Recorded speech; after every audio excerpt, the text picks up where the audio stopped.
Lei 11. A emocionante lei da harmonia conjugal.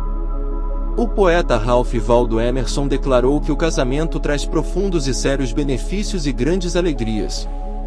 Oliver Goldsmith disse: escolhi minha mulher, conforme ela fez com seu vestido de noiva, pelas qualidades que se lhe ajustavam.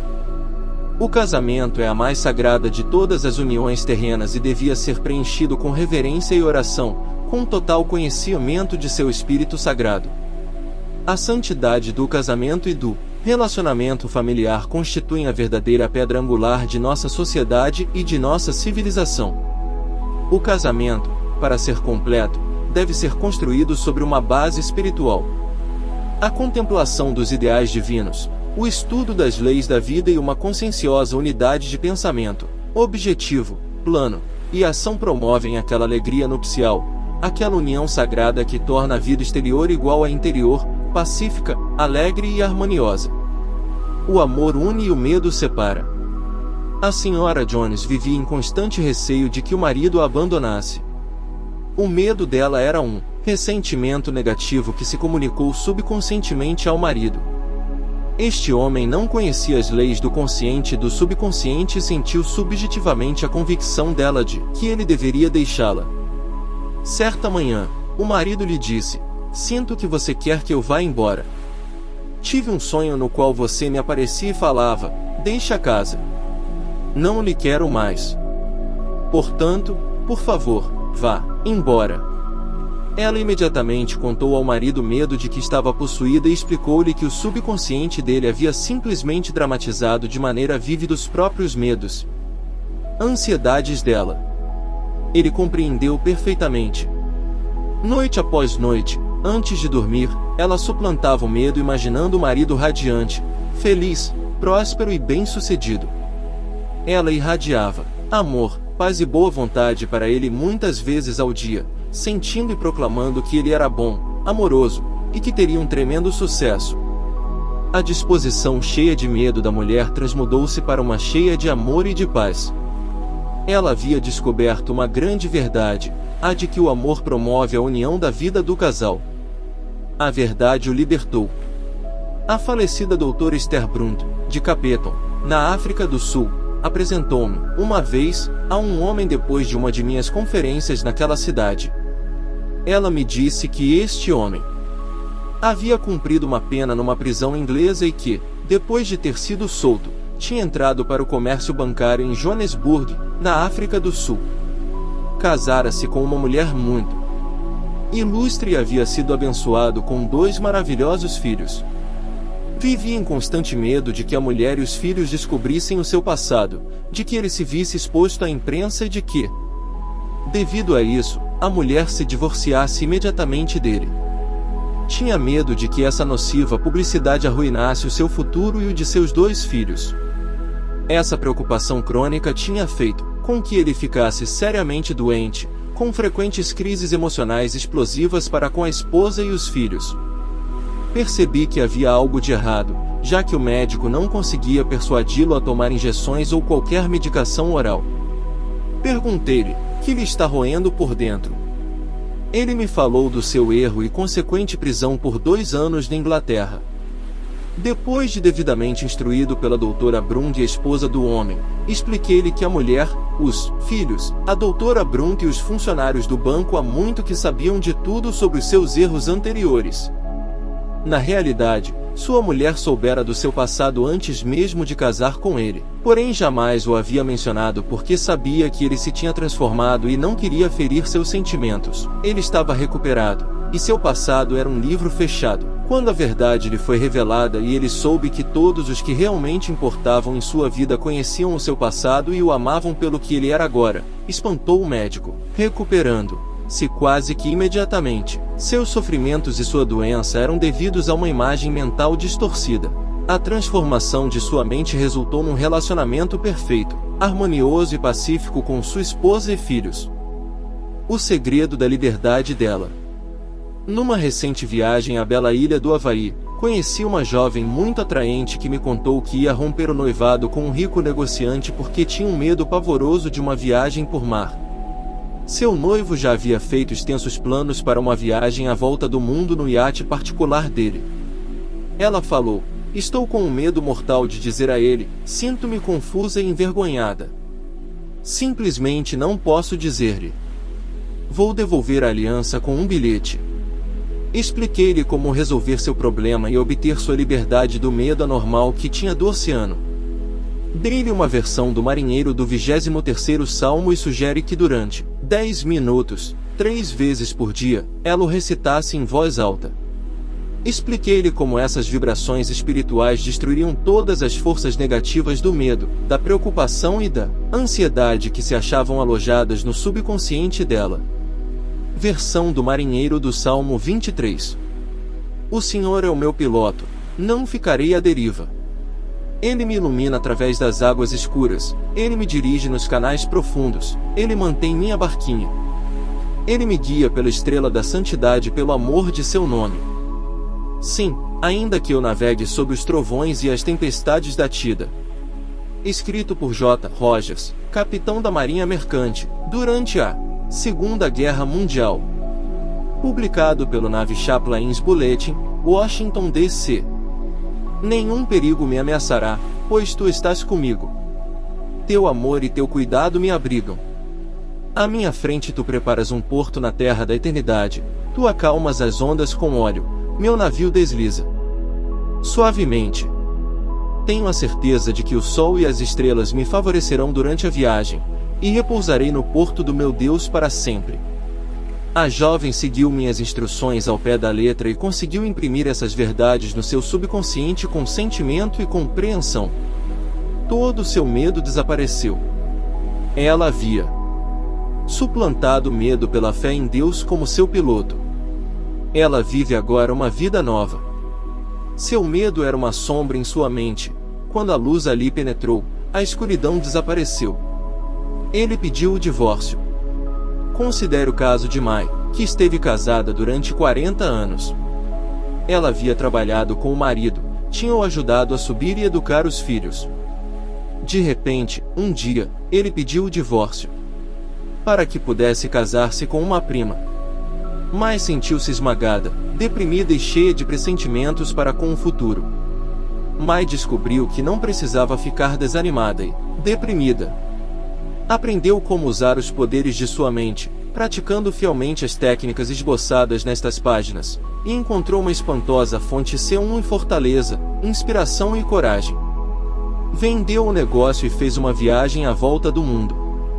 E dizia com frequência: inteligência infinita, atraia para mim um homem com quem eu harmonize perfeitamente.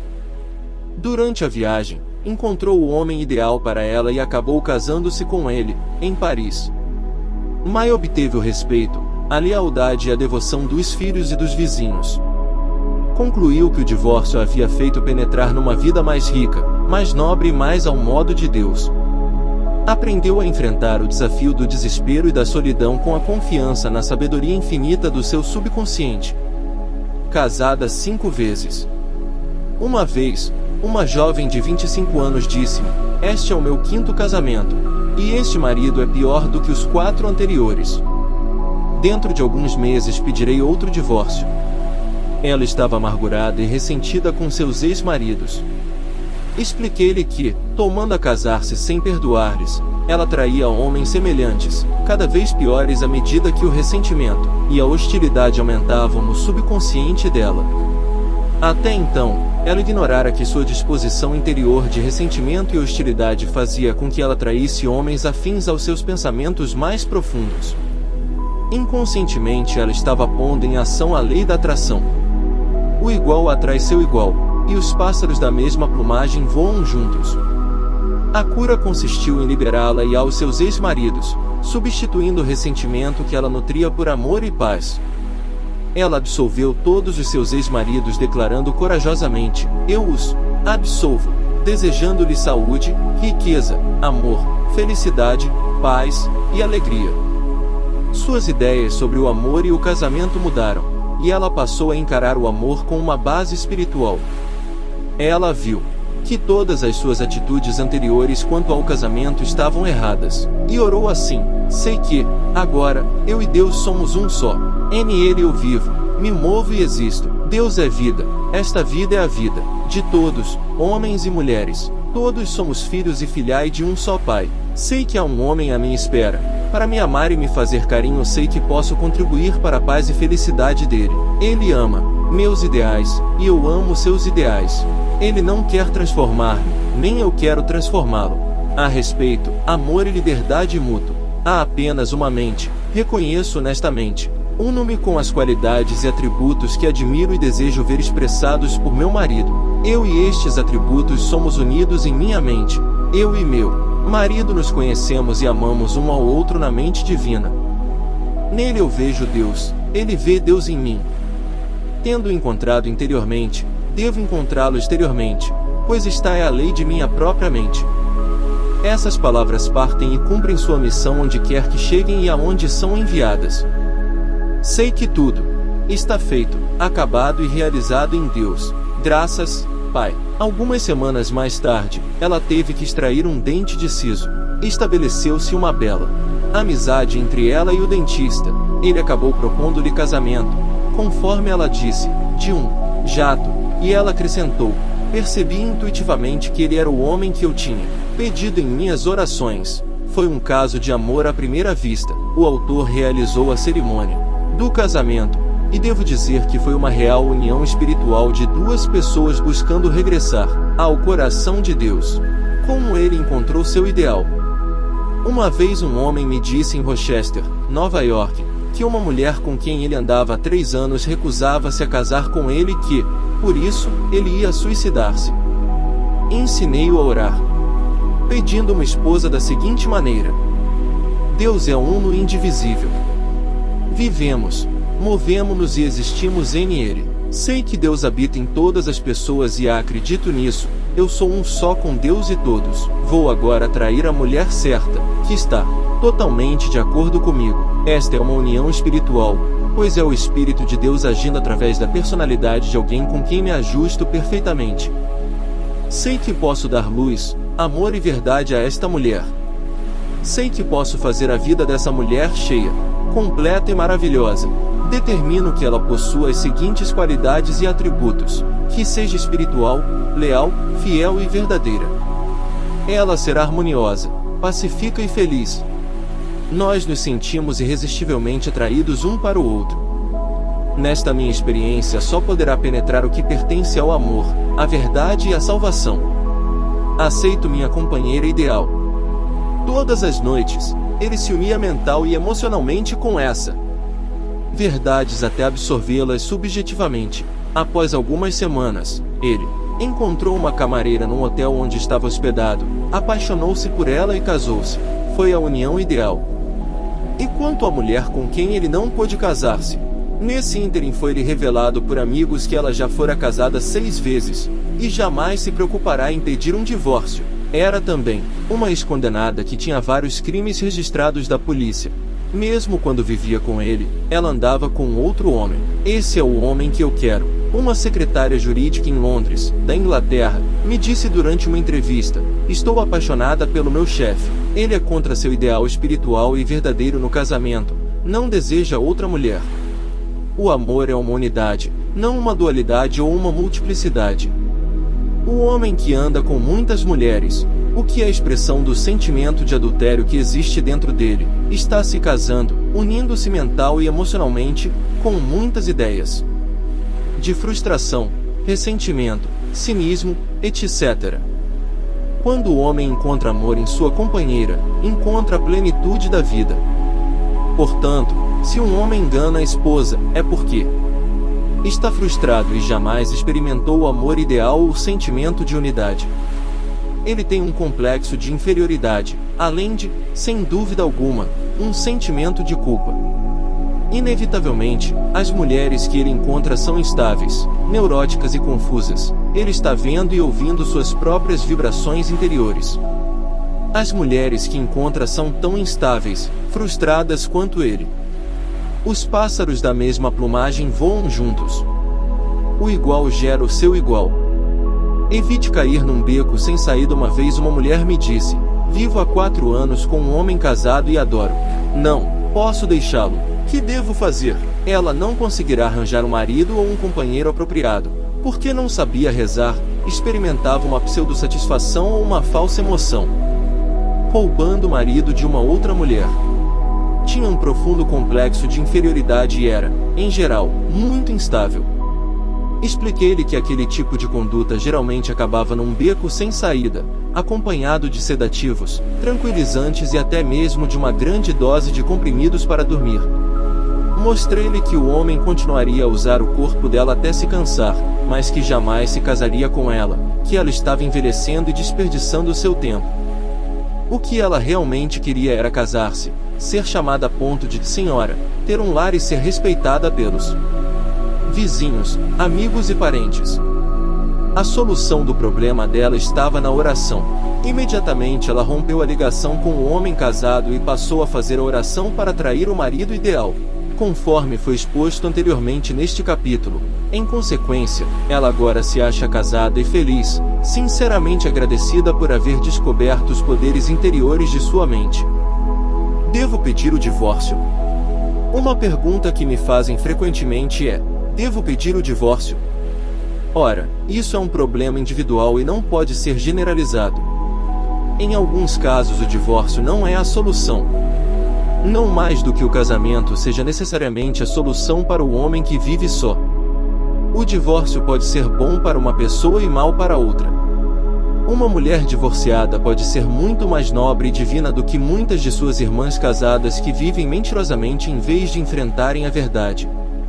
Em primeiro lugar, em alguns casos, nunca houve um verdadeiro casamento. O fato de um homem e uma mulher terem uma certidão de casamento e viverem na mesma casa não implica, necessariamente, que constituam um lar. Talvez ele seja um lugar de discórdia e de ódio. Quando os filhos estão presentes e os pais recusam-se a irradiar amor, paz e boa vontade um para o outro, é melhor dissolver a união do que permitir que as mentes das crianças sejam aguilhoadas pelo ferrão do ódio. Muitas vezes a mente e a vida de uma criança ficam permanentemente afetadas pela atitude dos pais, daí resultando neuroses, delinquências e crime. É muito melhor fará um menino viver só com um pai que o ame do que com um pai que o ame do que com um pai e uma mãe que se odeiam e vivam brigando o tempo todo. Onde não há amor, liberdade ou respeito entre marido e mulher, o casamento é uma farsa, uma impostura, uma máscara, porque Deus, amor, não os uniu. Deus é amor, e o coração é o escrínio da presença de Deus. Quando dois corações se juntam num amor mútuo, há um verdadeiro casamento porque o amor os uniu. Faça uma nova estimativa de si mesmo. Um homem se rebaixa sentindo suas falhas. Seu medo se transmite à esposa, e ela reage de acordo. Ela não pode vê-lo como via anteriormente, pois ele já não sente o mesmo por si próprio. Ela só pode ver-a do modo pelo qual ele se vê, assim também ele só pode ver-a do modo pelo qual ela se vê.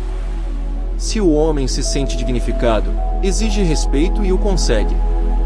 O homem cuja atitude predominante é a de sucesso e felicidade une todos os membros de sua casa.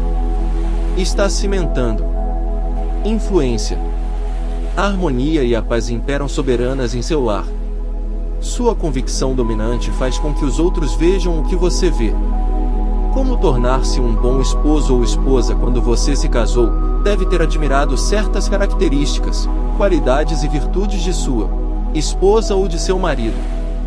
Identifique-se com essas boas qualidades e exalte-as. Deixe de ser um necrófago, vivendo das limitações do outro.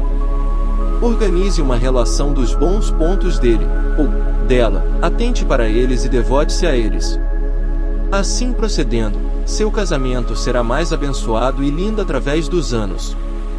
A fórmula bíblica. Portanto, o que Deus ajuntou, não o separe o homem. Mateus 19, versículo 6. Esta fórmula bíblica revela que, para que seu casamento seja real, ele deve, primeiro, ser espiritual, deve provir do coração. Se ambos os corações forem movidos pelo amor, pela sinceridade e pela honestidade, então Deus vos está unindo, na verdade, É o casamento feito no céu que significa harmonia e compreensão. Você sente e sabe que seu coração age com amor, e Deus é amor. Deus não está presente em todos os casamentos, talvez haja outros motivos para a união. Se um homem se casa com uma mulher por dinheiro, por uma posição, para satisfazer o seu ego, o casamento é falso, é uma mentira. Se uma mulher se casa com um homem pela segurança, riqueza, posição, por uma aventura ou algo mais, o casamento não é de Deus, pois Deus ou a verdade não se acham presentes. Esses casamentos não são reais porque não se baseiam no amor. A honestidade, a integridade e o respeito nascem do amor. Onde existe um casamento real, verdadeiro, celeste, uma união de mentes, corações e corpos, não pode haver divórcio. Nem se pensa em divórcio, pois se trata de uma união espiritual, é a união de dois corações, e um se une no amor. Portanto, o que Deus ajuntou, não o separe o homem. Oração para marido e mulher. Nós nos unimos na presença de Deus. Não há senão um Deus, uma vida, uma lei, uma mente e um Pai, nosso Pai. Nós nos unimos no amor, na harmonia e na paz. Alegro-me pela paz, pela felicidade e pelo sucesso do meu companheiro. Deus está sempre nos guiando. Falamos um com o outro conforme o centro divino que se acha dentro de nós. Nossas palavras são como uma colmeia, doces ao ouvido e agradáveis até à medula dos ossos. Nós nos identificamos com nossas boas qualidades e as exaltamos.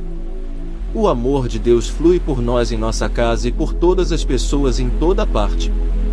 Acreditamos que o poder onipresente e a inteligência do Ser Infinito se movem através de cada um de nós e de todos os membros de nossa casa e sabemos que estamos positiva, definitiva, física e mentalmente curados. Sabemos que a correta ação divina se exerce em cada célula, órgão, tecido e função de cada um de nós, manifestando-se como paz, harmonia e saúde. Acreditamos que todos experimentamos a orientação divina nesta casa. Deus, o grande conselheiro, nos conduz pelos caminhos do prazer e da paz. As palavras que dizemos realizam o que nos agrada e são elementos de prosperidade onde quer que vão. Nós nos regozijamos e assumimos a atitude de gratidão sabendo que nossa oração de fé é atendida. Obrigado por assistir o capítulo 11 do livro O Poder Cósmico da Mente. Se inscreva no canal e até o próximo vídeo.